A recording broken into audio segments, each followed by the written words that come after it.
Dylan suffered a contusion to his back and to his spine, led to spasming. He would probably be questionable for this week if we were playing, but should be available for next week. So we'll take it day by day and see how he's doing. Ramir Johnson hurt his ankle, was not able to finish the game. We'll have to wait and see, how Ramir's doing. Other than that, I'll take your questions. What's the biggest challenge for you this week? I think this week, Mitch, is a week of introspection. After the last 3 ball games, I think it's for me as the head coach, looking at everything that we're doing. I think it's for each assistant coach looking at everything that we're doing. What are we doing well? What are we not doing well? I think it's for each player. Bad organizations point fingers. Good organizations look at themselves, and this is a tough time. So we have to be a good organization and look at ourselves and challenge ourselves. And it's also a week of recruiting.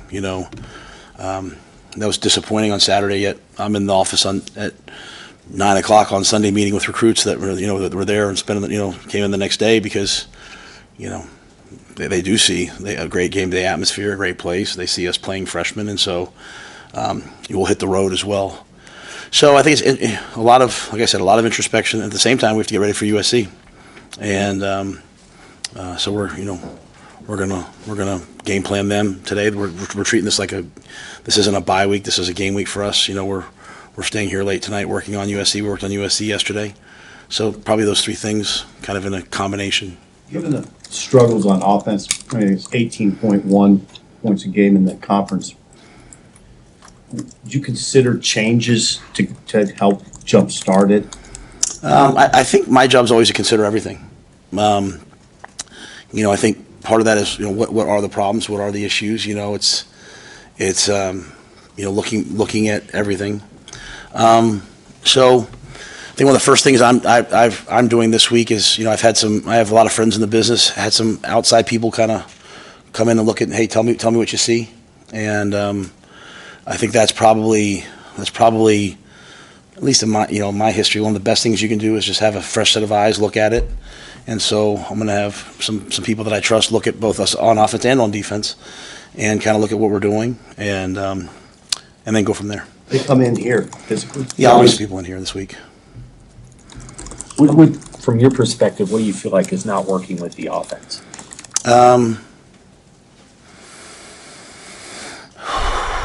It's a great question. We're not able to run the ball to control the game. I'm a big believer that you have to be able to control the game, and we were able to make some big plays in the game, but we weren't able to handle the third down pressures to stay on the field. And as I've said to you guys before, it's very hard because I don't want to throw the kids under the bus. Or I don't want to throw, because it could be one person here, one person there. I just think at the end of the day, we get a couple of big plays, then all of a sudden we're off and running, but we're not able to run the ball consistently enough, and we're not able to stay on third down. So I'd say it's a little bit of everything, to be quite honest. I mean, I think if you watch us, we're just not playing well enough on offense to have a chance to win. And then, the last 2 games we're facing, Ohio State and UCLA, and we have the ball at the end with a chance to go win it. We've got to go win it, and we have not been able to do that. So it's not a great answer. It's not like it's like, hey, we just got to fix this one thing. We have to just play better, and that's coach better. And I think that's my job this week, is to look at it and say, hey, what can we do? And hope that the players, instead of saying, well, he's got to do this, he's got to do, hope that the players say, hey, I've got to go do this better. You have a couple of really bright spots. You have Ja'Cory out there consistently making plays. I think Ja'Cory's, he's like a lightning rod out there, and Isaiah showed up in the last game and made some plays. We just need a lot more of that, and we have 3 opportunities left to do it. We've got to play better. Does the lack of run game, does that take you by surprise? You seem confident in it in August going into the season. Yeah, I thought we would be playing better on offense than we are. I thought we'd run the ball better. I thought we'd have really good play action game. I thought we'd be better on third. I mean, I thought we would be, I thought we would be playing better than we are. And again, like, even within the games, like there's times, we're down 20-7, like we're down 10-0, the drive to answer. I think there's moments where I'm like, okay, that's what it looks like. It's just not consistent enough. And against Ohio State, we move the ball. We go on and score against Ohio State 4 times. We just get held to field goals, and so there was a lot of work this week on the red zone, and we were able to get in twice. But I thought we would be further along than we are. What have been the tone? What are the tone of your conversations with Dylan? When you said, I know you've mentioned before that you like to watch film with him after the game. When you do now, in comparison to early in the season, what kind of different things are you seeing that may be related to holding back the offense? Well, I didn't watch anything with him this week just because he's been getting treatment all day and getting MRIs and all those things. But I mean, we're playing better people, and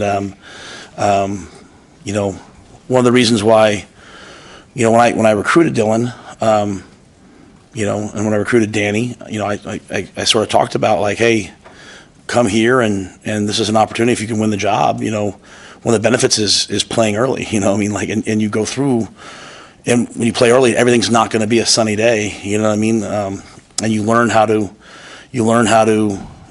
handle all the different things that you see, and you have tough moments and you overcome them. So I think this is unbelievable, invaluable experience for Dylan. When it's good, it's good, and there's been some tough moments, right? And it's like, you throw the pick six, but he doesn't quit. He goes back out and brings us back into the game. Heinrich comes out, he takes us down the field. So,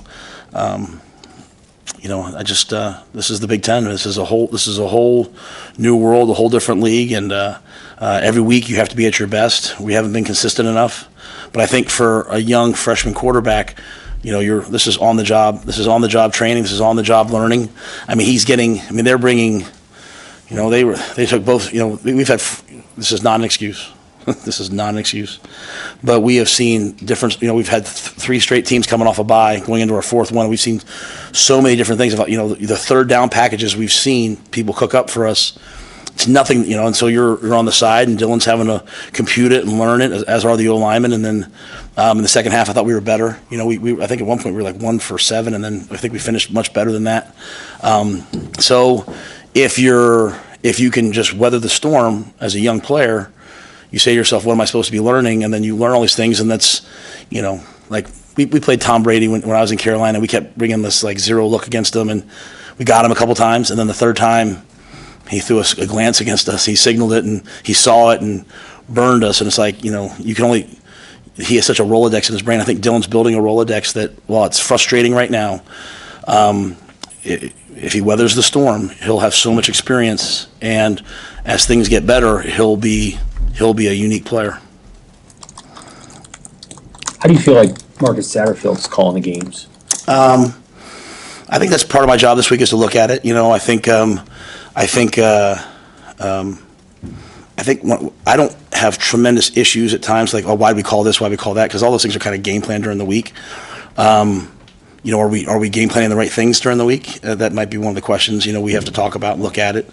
But if you score 18 points, you're going to, what you say, 18.1 a game, you're going to be under fire, right? It just is what it is. So me as the head coach, Sat as the OC, everywhere.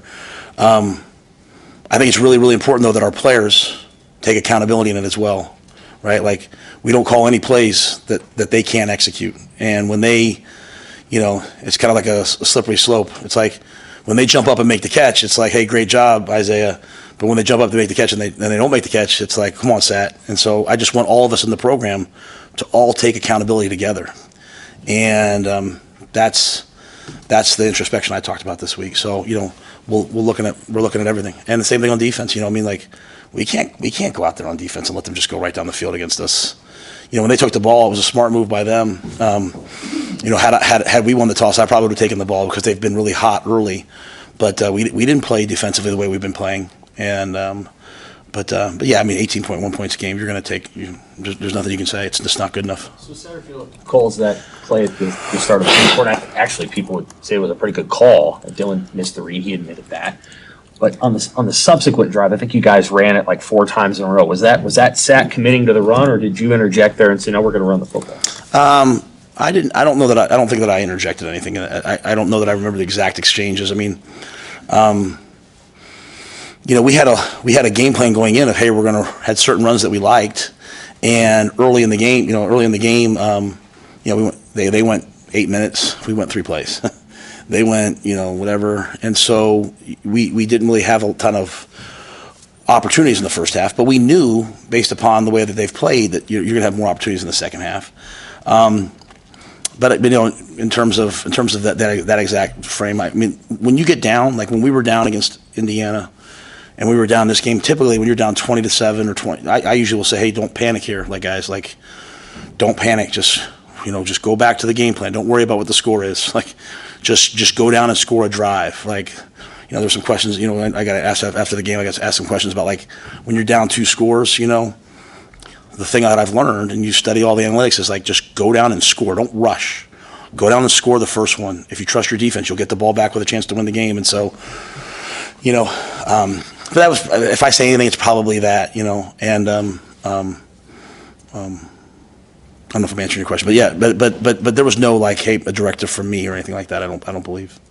What's the identity you'd really like to see from your team the last 3 weeks coming out of that bye? Yeah, I had a really good friend of mine, a person I've met since I've been here, text me and say, "Man, it must be frustrating. The team is so inconsistent." And to be quite honest with you, that's hard for me to hear. Like that's not what I want. I want us to be consistent. I want us to be.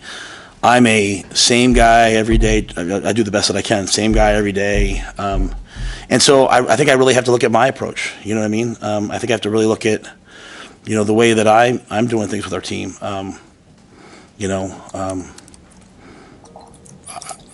After the Ohio State game, Troy reminded me of this morning.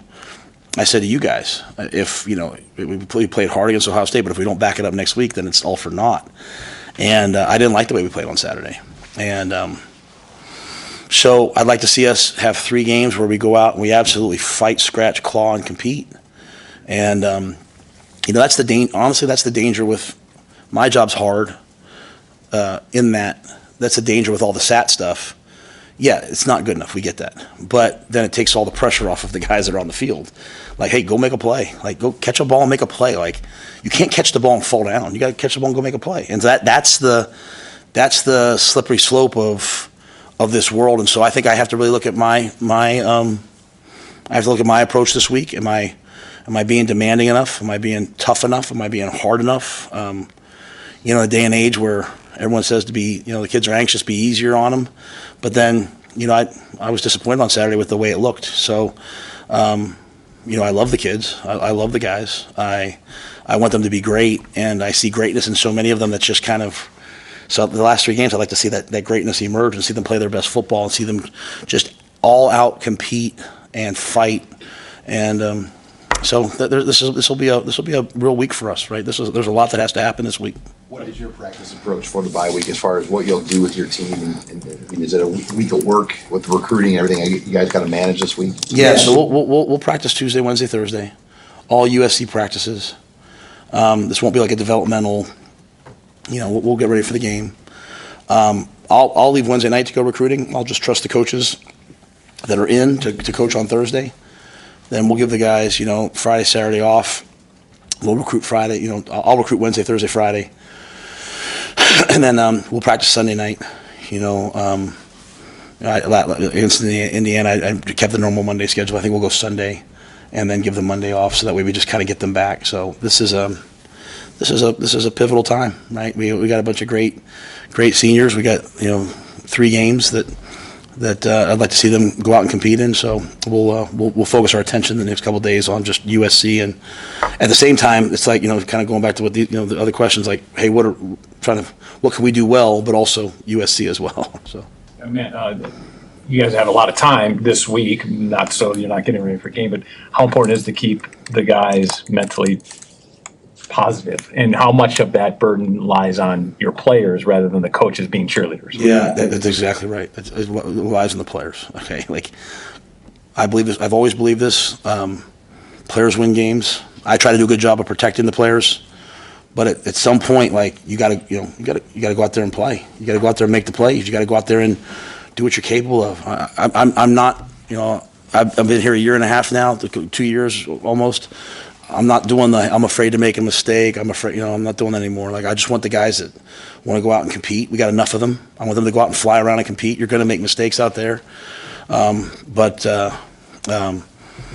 I mean, this is what life is, right? Like you hit adversity. If you quit, then so be it. I want the grown men out there. I'm happy to talk to everyone's parents. I'm happy to have personal one-on-one meetings. But at the end of the day, when the ball's snapped, you better play.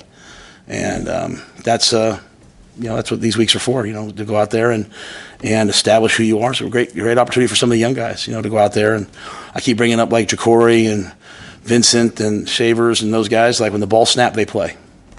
Point blank, they play. It might not always be right, but they play and they play and they play. And so, catch our breath this week. We'll practice for USC and we'll go out there and we'll compete.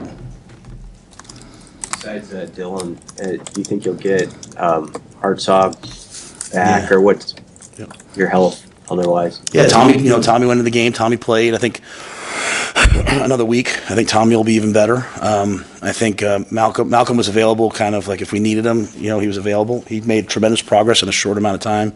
He'd be able to play this Saturday. So obviously next Saturday, unless there's a setback, we think he'll be good. That's a big piece for us. And then guys like Marquise Buford that are out there. That are, I said 2 ACLs, and this is a good week for him. To maybe have a little downtime and come back and be really healthy for the last 3 games. So I think in terms of health-wise, the bye comes at the right time. We should have a lot of guys out there next week. Going back to that first quarter, UCLA's offense had a big first quarter. And how much of that is just them catching you with stuff that maybe they had 2 weeks to scheme for? Yeah, their offense is kind of their offense. There wasn't much that was super, super, super new in terms of offensively. Most of the stuff we're seeing that's new has been defensively. I think, they're a huddle team that trade shifts motion, so they hit it in new ways. But, they've kind of been very consistent. I told Deshaun before the game, because I was a GA when he was a player, I told him, I said, hey, you're doing a great job. Like I said it last week. I thought that was a really good team that had played Oregon, had played LSU, and had played some really good teams and hung in there against them. And LSU, like it was 17-17 with 6 minutes left in the third quarter. Like when it was 27-20, it's kind of where I expected us to be. Like we practiced 2-minute more on Wednesday than we normally do because I was like, hey, this is going to come down to the end. But they've done that consistently. Like they did against Minnesota, they did against Rutgers. They went right down the field on their opening script. And if you can kind of weather that storm, then you have a chance. And so you think about it, like, they went down, they scored the first 3 drives that they had it.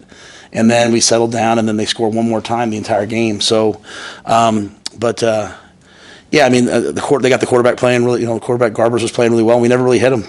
We brought pressure, and he ran in the A-gap, and he makes a guy miss in the middle of the field. You take away any one of those plays, and all of a sudden we're playing much better. So I don't think they surprised us as much as they've just been very consistent throughout the year. And, Jeremiah went out there early at corner. He competed, and then Tommy went in for him. And the older guys, I think, settled down. I wanted to ask about this, just the spectrum of talent maybe in the Big Ten. So you played Ohio State, you played Indiana, then you played Ohio State, and you played UCLA. But Ohio State and UCLA, one team's got a $20 million roster, and they are 7-1. The other one's 3-5. But how much gap is there really between the caliber of players that you face at Ohio State and the caliber of athletes that UCLA had? And how tight is the margin for basically every team in the league? It's a great question. I don't think there's much difference. I think when Ohio State's at probably a whole other level. Don't get me wrong, but I think UCLA is a really talented team. Okay, you look at the kid. If they didn't recruit them, they're transfers from Notre Dame and USC. They're not good players. I coached at UCLA. UCLA's never had a shortage of talent. There's a ton of great players at UCLA. I think you look at Indiana. Indiana's got really talented players too. The quarterback Rourke. He was 10 wins and 10 wins, I think, at Ohio. I mean, he's a winner. And so what they've done is they've just brought over a whole bunch of guys who know how to win. They won at James Madison, they won at Ohio, and they know how to win. And so I don't see huge drop-offs when we face different teams. It's kind of like there's a certain level. Some teams have better O-lines and D-lines, and that's really what I think makes the difference. And some teams have better quarterbacks. And so that, at the end of the day, when you face a veteran quarterback who's played a lot of football and they're in tune, they're hard to stop. When Garbers was in tune, then we started getting some pressure on him, and then all of a sudden it changed a little bit. If we do a little bit better job of protecting Dylan early on, he's probably in a little bit more rhythm. So it goes back to hey, these are reps you put in your brain, you develop, you grow from, and you become better. So, but I don't see a major difference.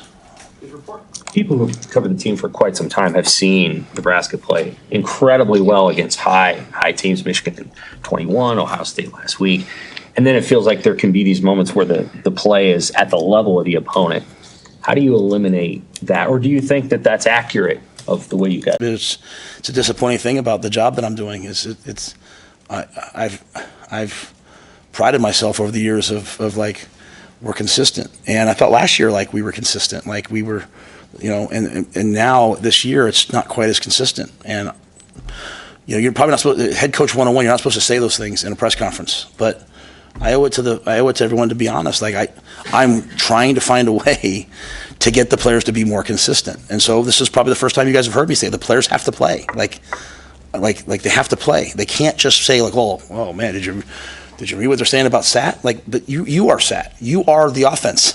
You're out on the field. Like Jacory's not worried about what play call Sat's calling. Jacory's out there flying around, right? Like, so you can't throw a bubble out in the perimeter and a guy's not blocking. It's one man against another man. I got to block you but all that being said, it's just it's not consistent enough, and it's when you take a job, I don't think I've ever taken what I would call like an easy job. Like, come to a place that just won 10 games. These are the hard moments. You have this is what you have to do, and so I have to sit here and admit my shortcomings. I haven't gotten it done yet at the level that we need to have it done. But we have had some good moments too, and so I'm just trying to get it to be more consistent.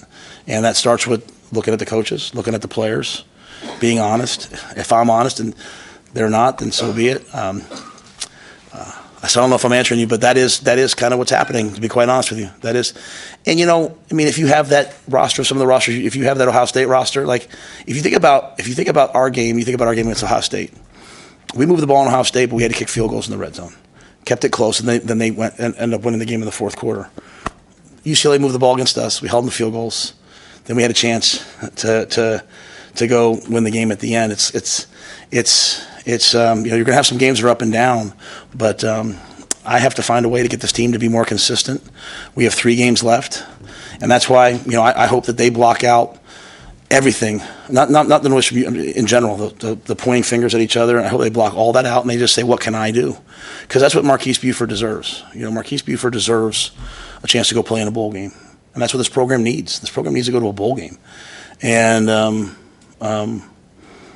it's going to take unbelievable focus because these are 3 good teams that we have left, and I'm going to work my tail off to try to get it done, and I hope the players join me, and I hope the staff joins me. But there's nothing I won't do to get there. There's nothing that I won't do to help us get over the top. Because we will, in the end, what I will say is we will get over the top. I mean, I think, this is not like I'm sitting here like defeated. I'm just sitting here frustrated. You're frustrated, I'm frustrated, but we will get there. And it's just sometimes you don't like the way it feels along the way. The outside eyes that you're bringing in this week, what does that process look like, and how often do you do that? I probably won't say too much yet because I want to be respectful. I think I ask people's opinions all the time that I trust. I say, hey, I talk to people. I call after Indiana. I called Coach Osborne. Last year he came in. I am someone that's. Every team to me, every season's like its own organism, right? And you're trying to manage and deal with things. So, I'll always ask people. So I think it's pretty consistent for me. Actually bringing people here, maybe that's not something I normally would do, We have some people who we hire as consultants that do like advanced stuff for us each week. So, we'll talk to them Zoom wise, but I think coming in the building this week is good. I think, at the end of the day, everybody needs to feel this right now. Everyone needs to feel like, everyone needs to feel what I feel. Everyone needs to feel a little bit of like, hey, we need to get this thing going, right? There's a certain expectation, that you have to have when you're a Nebraska Cornhusker not to play championship football, and it's just not a sometime thing. And so, I think bringing people in, I told them if there's a young player that can help us, the red shirts are all off, we'll put them out there, like whatever it takes. Do you allow yourself to pay mind to the fact that in the reality of college football today, and you get deep into November, that what the importance level is for you to show progress as it relates to what comes in December, when there is the portal, when you're trying to keep commitments, when you're trying to keep other teams from coming in and recruiting your own roster? Yeah, I think in general, like, if you want players to come play for you, they need to see progress, right? They need to see that, okay, we are better this year than last year. But I'm not going to chase players on our roster. Like, if you're here, you get taken care of so well. You get taken care of so well. And, you have guys that are here from other schools. Ask them. They'll tell the guys. So it's natural when you're on a 3-game losing streak for guys to be like, man, I'm frustrated to start. Maybe I'll go there. Maybe I'll go. That's natural. I think every freshman goes through that, every year. And I only need about 22 guys to play the next week. So, we got a lot of guys that love it here. But we have to show progress. But that's the goal. Like, the goal is to make progress, not to show progress, right? The goal is to be better than we were. And so, we've seen some moments, the Colorado game. We've seen some moments, the Ohio State game where we see what we could be. It's just not consistent yet. Yeah, I'm not going to start worrying about. We have a great thing going here, and we have recruits all across the country that want to come here, and there'll be kids lining up. If we said, hey, we'll take you, there'll be kids lining up to come here. So I don't worry about any of that. I care deeply about my players. I care deeply about their character and their growth, and if they're good enough. Some guys, maybe if they want to play, they should go down a level. But if a little bit of adversity causes you to turn and run, then you don't see me running. I'm not running. So we have to show progress. And the reality is, we were building this team from the very beginning. I kept telling them, hey guys, we're building this for November and December. We're trying to work hard in the offseason to get you guys to this moment. Here we are. We're obviously all frustrated about the last 3 games, but we have a bye week and we have to go play. So we'll see how we stand against USC. We'll see how we stand against Wisconsin. We'll see how we stand against Iowa. But we'll have a lot of good players next year here. All good. Thanks, guys. Thank you.